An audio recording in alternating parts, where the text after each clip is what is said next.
நம்ம அண்ணன் ஒரு அறிக்கை விட்டார் பார்த்தீங்களா?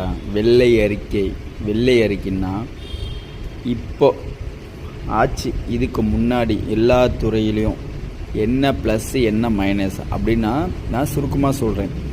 யார் யார் எவ்வளோ கொள்ளையடிச்சிருக்காங்க, யார் யார் எவ்வளோ பார்த்திங்கன்னா யார் யார் ஏமாற்றிருக்காங்க, தமிழ்நாடு எவ்வளோ கடனில் இருக்குது, எந்த துறையில் எவ்வளோ, எந்த துறை மேலே எவ்வளோ வாங்கியிருக்காங்க, இது எல்லாத்தையும் ஏ டு ஜெட் வெள்ளறிக்கைங்கிறது ஒரு எப்படி சொல்கிறதுங்க, ஒரு நல்ல மனசு வேணும் அதுக்கு. ஏன்னா ஒரு வெள்ளறிக்கைங்கிறது ஒரு தூயமான ஆட்சி, யாருக்கும் எந்த ஒரு ஒளிமரமும் இல்லாத அப்படியே ஓப்பன் ஸ்டேட்மெண்ட்.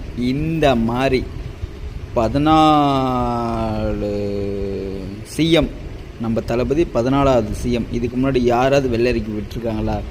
இதிலேருந்தே பாருங்கள் அண்ணன் மனசு எவ்வளோ ரொம்ப எளிமையான மனசு, உண்மையாக இருக்கார். ஓட்டு போட்டவங்களும் சரி, ஓட்டு போடாதவங்களும் சரி, அண்ணனுக்கு பிடிச்சிங்களும் சரி, பிடிக்காதவங்களும் சரி, எல்லாரும் நல்லா இருக்கணும், நல்லா இருப்போம் எல்லாம் நல்லா இருப்போம்னு சொல்லியிருக்காரு. ரொம்ப சந்தோஷம். அதனால தான் இன்றைக்கி தொடர்ந்து வீடியோ போட்டிருக்கேன். நீங்களும் ரொம்ப ஹாப்பியாக இருங்க. 2026 நல்லா போகும். வணக்கம்.